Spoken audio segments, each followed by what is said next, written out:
Halo teman-teman semua, kami dari kelompok 5 ingin menampilkan hasil kerja kami dengan topik pasar oligopoli.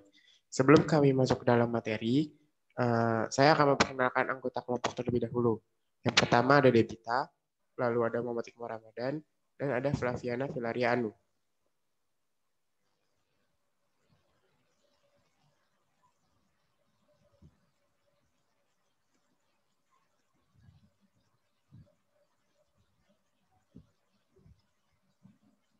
Pengertian pasar oligopoli.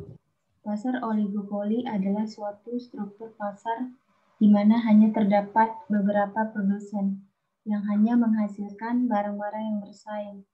Jika pasar oligopoli hanya terdiri dari dua perusahaan saja, maka disebut duopoli.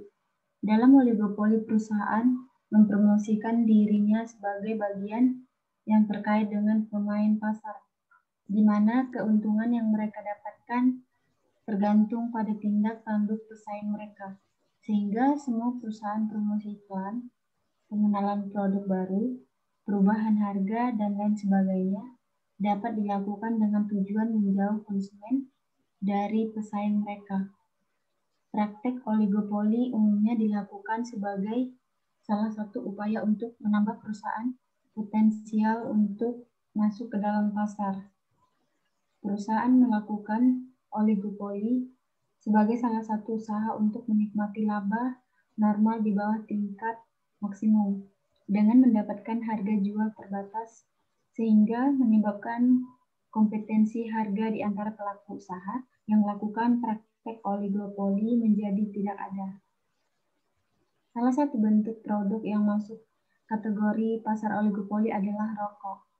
Di Indonesia, rokok aktif sangat banyak, bahkan jumlahnya tidak sebanding dengan jumlah perusahaan pembuat rokok yang ada.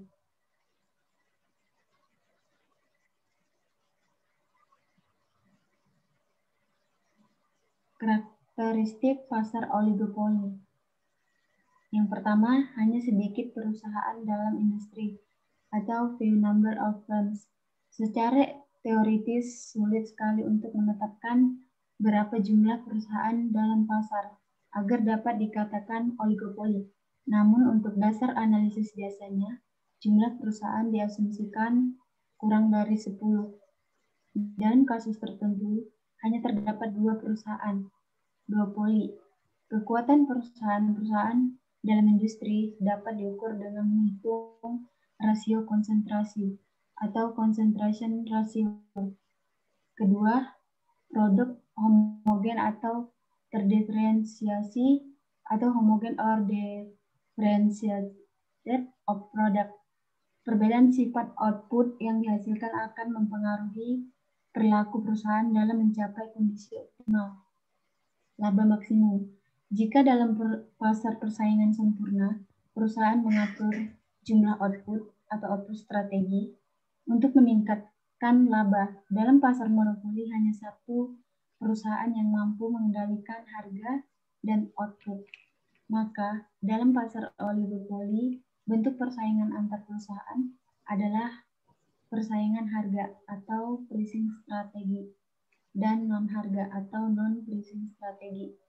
Ketiga, pengambilan keputusan yang saling mempengaruhi atau interdependent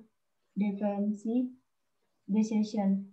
Keputusan perusahaan dalam menentukan harga dan jumlah output akan mempengaruhi perusahaan lainnya, baik yang sudah ada atau existing firms, maupun yang masih di luar industri atau potential firms.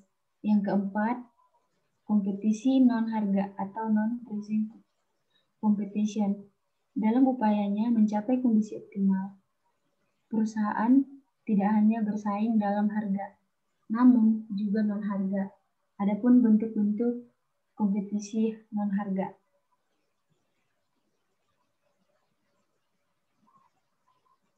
Jenis-jenis pasar oligopoli. Yang pertama, pasar oligopoli murni atau homogen. Dalam oligopoli homogen, barang dipasarkan hanya memiliki satu macam, tetapi memiliki banyak pilihan atau varian. Perbedaan harga dengan produk dan produk juga tidak terlalu jauh. Contohnya, perubahan harga, maka produsen lain pun ikut mengikuti harga yang telah ditetapkan oleh produsen utama. Yang kedua, pasar oligopoli terdiferensiasi. Pasar oligopoli terdiferensiasi adalah jenis pasar yang menjual barang yang hanya satu macam, tetapi harganya tidak perlu menyesuaikan dengan harga produsen lainnya. Jadi, perbedaan harga cukup terasa di antara oligopoli terdiferensiasi. Contohnya, produk elektronik seperti smartphone tidak terlalu banyak, tetapi konsumennya ada banyak sekali. Meskipun produk yang dijual hanya smartphone saja, tetapi harganya cukup berbeda antara satu produsen lainnya. Pasar oligopoli non-kolusi. Pasar oligopoli non-kolusi adalah jika ada produsen yang ingin memainkan harga, maka ia perlu melihat perkembangan produsen lainnya sebagai kompetitor usaha. Tujuannya adalah agar tetap berkembang dan produsen lain tidak dapat mengikuti jejaknya. Terakhir, pasar oligopoli kolusi. Pasar oligopoli kolusi merupakan pasar di mana produsen bekerja sama ketika mereka akan menaikkan harga produk atau tetap membiarkan harganya stagnan.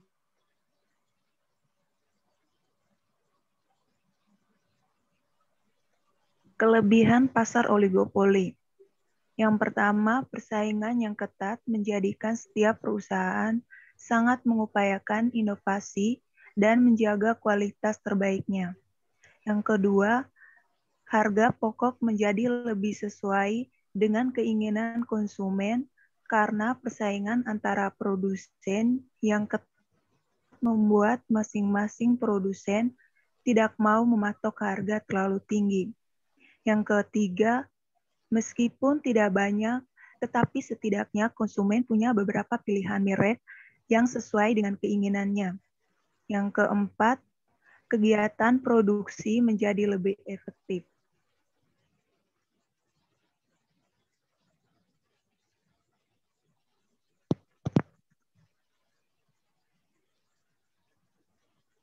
Kekurangan pasar oligopoli.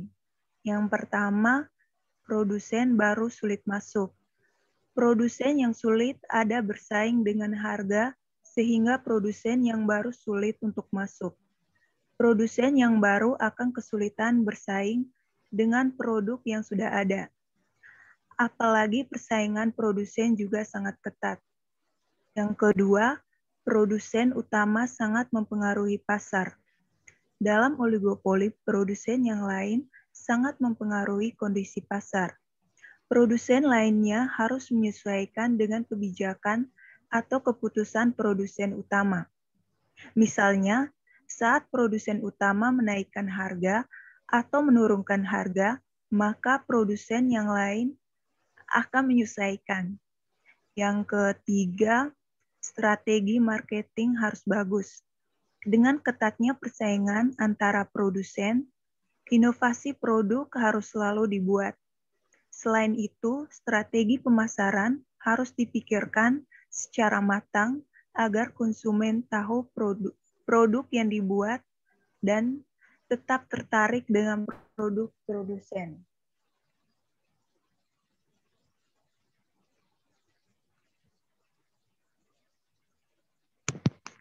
Faktor penyebabnya terbentuknya pasar oligopoli. Yang pertama, skala ekonomis. Pada umumnya, perusahaan dalam pasar oligopoli didukung oleh teknologi padat pada modal dalam proses produksinya. Hal ini dikatakan bahwa membangun sebuah industri di dalam sistem pasar oligopoli membentuk dana yang cukup besar dengan sumber daya yang besar pula. Industri otomotif merupakan contoh industri yang berada dalam sistem pasar oligopoli. Pada industri otomotif, produksi akan mencapai skala ekonomis bila jumlah produknya yang dihasilkan sangat besar. Yang kedua, kompleksitas manajemen. Struktur industri ditandai dengan adanya potensi harga dan non-harga. Perusahaan harus cermat dalam menghitungkan setiap keputusan agar tidak menimbulkan reaksi yang merugikan dari perusahaan pesaing.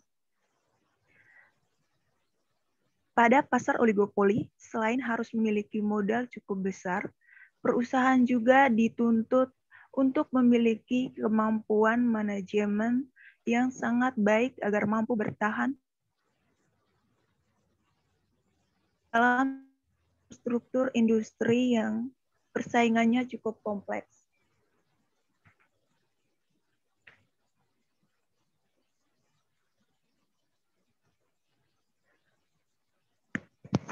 Keseimbangan pasar oligopoli. Perusahaan yang bergerak dalam pasar oligopoli disebut oligopolies. Sebagaimana produsen, keseimbangan terjadi bila laba maksimum tercapai. Analisis keseimbangan oligopoli tidak menekankan dimensi waktu, melainkan kompetensi. Perusahaan seimbang atau tidak bukan saja dilihat dari kemampuan mengatur output dan harga, tetapi juga kemampuan memprediksi perilaku pesaing. Karena itu, oligopolies akan mencapai keseimbangan jika perusahaan dapat melakukan apa yang dapat dilakukan dan tidak mempunyai alasan lagi untuk mengubah jumlah output dan harga.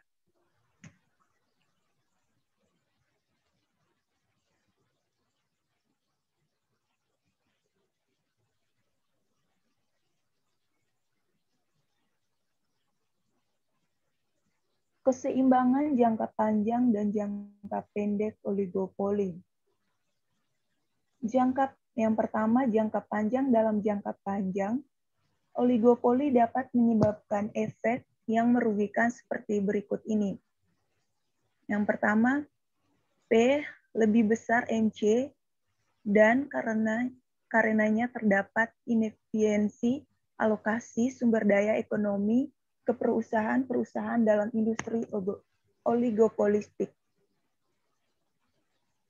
Yang kedua, perusahaan-perusahaan oligopoli biasanya tidak berproduksi pada titik terendah kurva LAC-nya dan yang ketiga, ketika oligopoli memproduksi produk yang terdiferensiasi, terlalu banyak biaya yang dibuang untuk iklan dan perubahan modal. Namun dalam jangka panjang, oligopoli juga dapat memperoleh laba. Yang kedua, jangka pendek, equilibrium, pasar tercapai volume output yang ditawarkan selalu produsen di pasar sama dengan volume output yang dibutuhkan oleh seluruh konsumen.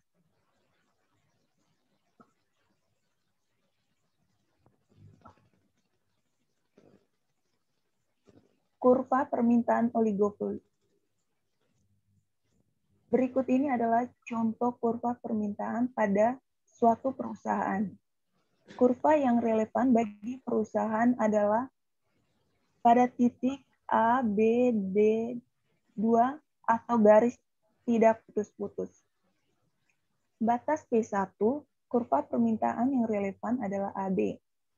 Karena jika perusahaan menetapkan harga di atas P1, pesaing tidak akan bereaksi. Akibat bila oligopolies menetapkan kenaikan harga, misalnya 100% atau P3, maka ia akan kehilangan permintaan lebih besar dari 10% dari Q sampai Q3. Hal ini terjadi karena para oligopoli menetapkan harga di bawah P1, misalnya P2 bereaksi. Kurva permintaan yang relevan adalah BD2. Bila oligopolies menurun sebesar 10%, tambahan permintaan yang diperoleh lebih sedikit dari 10%. Karena perusahaan lain ikut menurun harga atau bereaksi. Mereka tidak mau berkonsumen berpindah ke perusahaan yang tidak menurunkan harga. Kurva penerimaan marginal atau MR yang relevan bagi perusahaan adalah ACDE. Harga keseimbangan pasar adalah P1.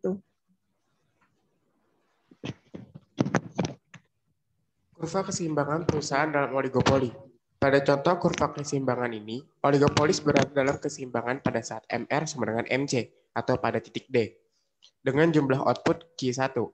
Tetapi perubahan struktur biaya atau berubahnya MC tidak otomatis mempengaruhi harga jual, sebab dapat menimbulkan reaksi pesaing.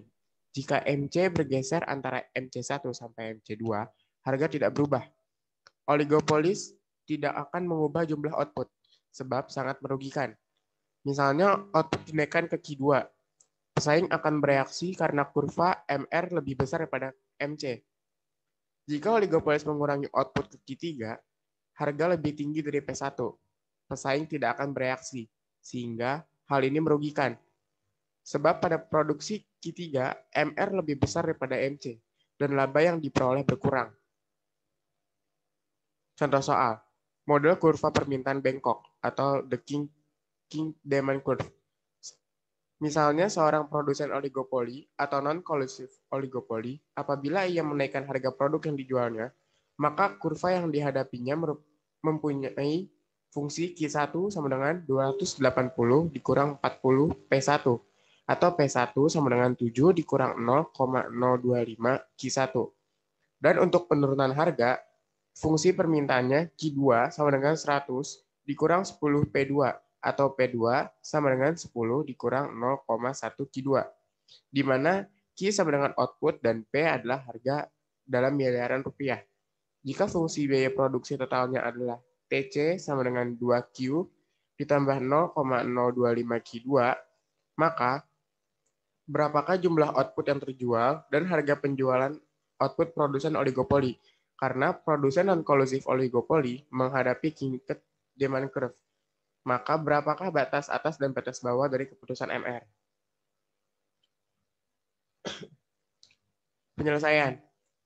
Patahan kurva terjadi pada titik potong kurva demand D1 dan D2, sehingga pada titik potong tersebut akan diperoleh Q1 sama dengan Q2 sama dengan Q, dan D1 sama dengan D2.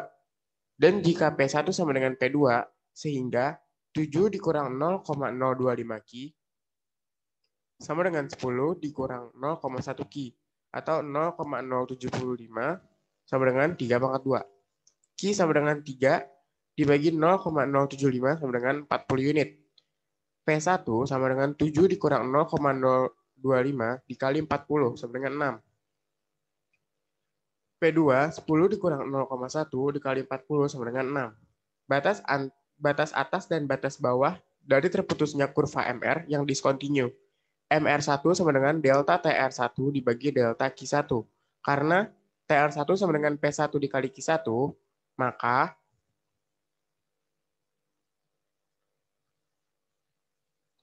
Maka 7 dikurang 0,025 Q1 dikali Q1 sama dengan 7 Q1 dikurang 0,025 Q1. Maka Q1 kuadrat. Maka MR1 sama dengan 7 dikurang 0,025 Q1. MR2 sama dengan delta TR2 dibagi delta Q2. Karena TR2 sama dengan P2 dikali Q2, maka 10 dikurang 0,1 Q2 dikali Q2. Sama dengan 10 Q2 dikurang 0,1 Q2 kuadrat. Maka MR2 sama dengan 10 dikurang 0,2 Q2. Jadi MR1 sama dengan 7 dikurang 0,054 dikali 40 sama dengan 7 dikurang 2 sama dengan 3.